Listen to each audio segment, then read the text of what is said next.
काही दिवसांपूर्वीच मी माझ्या मुलीचं लग्न केलं होतं। माझ्या मुलीचा नवरा माझा जावई माझ्यावरच भाळला होता। तो नेहमी माझ्याकडेच बघत राहायचा। असं वाटायचं की जणू त्याचं माझ्या मुलीवर नाही तर माझ्यावर प्रेम आहे।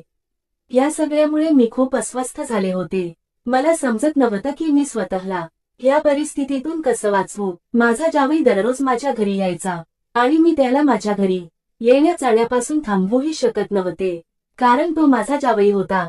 एक दिवस माझ्या जावयाने माझ्यासोबत ते सगळं करण्याचा प्रयत्न केला ज्याचा मी कधी विचारही केला नव्हता, पण नाईलाजाने मला त्याच्यासोबत ते सगळं करावं लागलं। होय मित्रांनो, माझी ही गोष्ट ऐकल्यावर कदाचित तुम्हालाही खूप आश्चर्य वाटेल, त्यामुळे या गोष्टीत शेवटपर्यंत सोबत राहा। नमस्कार मित्रांनो, माझं नाव सबीना बेगम आहे आणि सध्या माझं वय साधारणपणे 45 वर्ष आहे। माझ्या आई वडिलांनी माझं लग्न खूप लवकर करून दिलं होतं आणि आमच्या कुटुंबाची तीच रीत होती। त्यामुळे जेव्हा मी 35 वर्षांची झाले तेव्हा माझी मुलगीही मोठी झाली होती आणि आमच्या कुटुंबात मुलगी मोठी झाली की तिचं लगेच लग्न करून दिलं जातं। मी स्वतःला खूप मेंटेन ठेवलं होतं। माझी उंची 6 फूट होती आणि मी खूप सुंदर दिसत होते।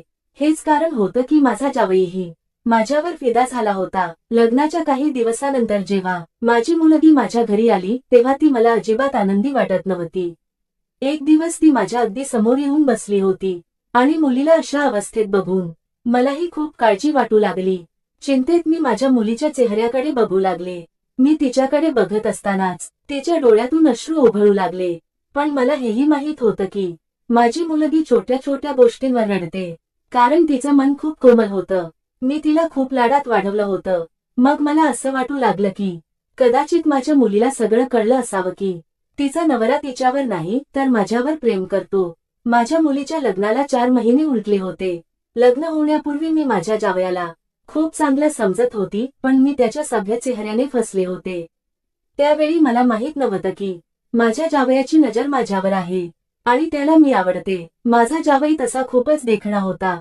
तो खूप हँडसम, सुंदर आणि आकर्षक शरीराचा मालक होता। माझी मुलगी त्याच्यावर खूप प्रेम करायची। सुरुवातीच्या दिवसामध्ये माझ्या जावयाने माझ्या मुलीला खूप आनंदात ठेवलं होतं, पण जसे जसे दिवस जात होते तसे तसे त्याचं माझ्या मुलीसोबतचं वागणं बदलत चाललं होतं। सुरुवातीला जेव्हाही माझी मुलगी घरी यायची तेव्हा तिचा चेहरा नेहमी हसलेला असायचा। आनंद आणि उत्साह तिच्या चेहऱ्यावर ओसंडून वाहत असायचा, पण हळूहळू जसे दिवस जात होते तसे तिच्या स्वभावात बदल येत चालला होता। माझा जावई माझ्या मुलीसोबत खूप वाईट वागू लागला होता। आधी तर मी माझ्या मुलीच्या बोलण्यात जास्त लक्ष घातलं नाही, कारण मला वाटत होतं की कदाचित समस्या आपोआप ठीक होईल, पण आता परिस्थिती खूप पुढे गेली होती। माझी मुलगी सतत खूप अस्वस्थ राहायला लागली होती। मी माझ्या मुलीच्या डोळ्यात अश्रू बघू शकत नव्हते। आता माझ्याकडूनही धीर धरवत नव्हता, त्यामुळे आज मी निर्णय घेतला होता की मी माझ्या जावयाशी नक्कीच बोलेन। मी माझ्या जावयाला रात्रीच्या वेळी घरी बोलावलं, कारण रात्रीच्या वेळी माझ्या घरी कोणी नसायचं आणि माझे पती रात्री ड्युटीवर जायचे। मी त्याला रात्रीच्या वेळी यासाठी बोलावलं जेणेकरून मी त्याच्याशी एकट्यात मोकळेपणाने बोलू शकेन आणि त्याला समजावू शकेन। आता रात्रीचे 8 वाजले होते आणि मी माझ्या जावयाच्या येण्याची वाट बघू लागले। मी विचार करत असतानाच दारावरची बेल वाजली। जसं मी दार उघडलं तसा माझा जावई समोर उभा होता। मी त्याला दिवाणखान्यात घेऊन गेले आणि सोफ्यावर बसण्याचा इशारा केला। जावई खूप घाबरलेला दिसत होता। मी त्याच्यासाठी चहा बनवून आणला आणि माझ्या जावयाच्या बाजूला बसले। मग मी त्याला विचारले, बाळा काय झालं आहे? हल्ली तुझं माझ्या मुलीसोबतचं वागणं काही ठीक नाहीये। तुमच्या दोघांमध्ये काय झालं आहे? मी माझ्या जावयाच्या आणखी जवळ जाऊन बसले आणि त्याला खूप प्रेमाने विचारू लागले। माझा जावई माझ्याकडे खूप विचित्र नजरेने बघत होता। असं वाटत होतं की त्याला काहीतरी सांगायचं आहे, पण तो सांगू शकत नाहीये। मी पुन्हा माझ्या जावयाला विचारले, बाळा सांग ना काय झालं आहे? तो खूप वेगळ्या स्वरात म्हणाला, मी हे लग्न फक्त तुमच्यामुळे केलं आहे। मला तुमची मुलगी अजिबात आवडत नाही। मी फक्त तुमच्यावर प्रेम करतो आणि तुम्हाला मिळवण्यासाठी मी तुमच्या मुलीशी लग्न केलं होतं। मी खूप आश्चर्याने माझ्या जावयाच्या चेहऱ्याकडे बघत होते। मला बिलकुल विश्वास बसत नव्हता की तो हे काय बोलत आहे।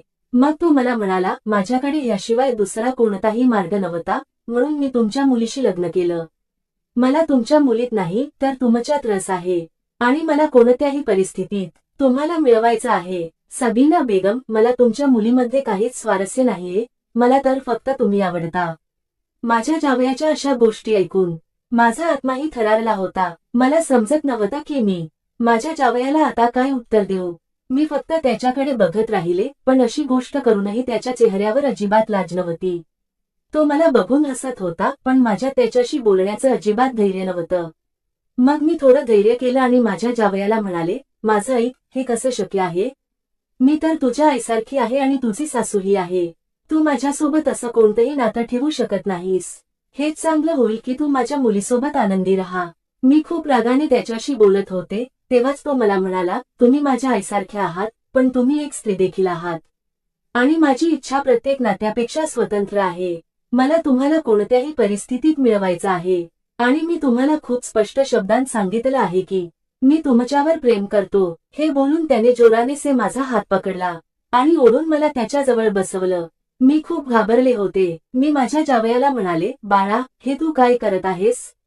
मी माझ्या जावयासोबत असं नातं ठेवू शकत नाही. मी लगेच स्वतःला माझ्या जावयापासून दूर केलं. मला माझ्या पतीचीही भीती वाटत होती. जर त्यांना कळलं तर ते माझं काय करतील. जसं मी दूर होऊन बसले, माझा जावई मला म्हणाला, एक गोष्ट कान उघडून ऐका. जर तुम्ही माझ्यासोबत असं संबंध ठेवला नाही, तर मी तुमच्या मुलीसोबत कधीही चांगलं वागणार नाही. तिची कोणतीही इच्छा पूर्ण करणार नाही. आणि तिला असंच दुःखी ठेवेन. मी माझ्या मुलीला कोणत्याही परिस्थितीत आनंदी बघू इच्छित होती. त्यामुळे माझ्या जावयाचे असे शब्द ऐकून मी त्याच्या सगळ्या गोष्टी मान्य करू लागले. त्या दिवशी मी माझ्या जावयाची प्रत्येक इच्छा पूर्ण केली. त्याला जे काही हवं होतं ते मी नाईलाजाने त्याला दिलं.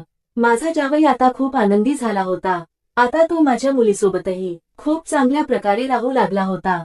तो जेव्हाही मला सांगायचा, मी त्याची प्रत्येक गोष्ट मानायची आणि कधीही कोणत्याही गोष्टीसाठी नकार द्यायची नाही. हे सगळं केल्यामुळे तो आता खूप आनंदी राहायला लागला होता आणि माझी मुलगीही खूप खुश झाली होती. आज माझ्या मुलीच्या लग्नाला 6 वर्ष उलटून गेली आहेत, पण ही गोष्ट माझ्या जावयाने आणि मी आजपर्यंत कोणालाही कळू दिली नाही. आम्ही सगळे खूप आनंदात आपलं आयुष्य जगत आहोत. सगळेजण आपापल्या आयुष्यात खूप खुश आहेत. कथा आवडली असेल तर व्हिडिओला लाईक करा आणि अशाच आणखी कथा ऐकण्यासाठी चॅनेलला सबस्क्राईब करा. भेटूया पुढच्या कथेत. तोपर्यंत स्वतःची आणि आपल्या कुटुंबाची काळजी घ्या. धन्यवाद.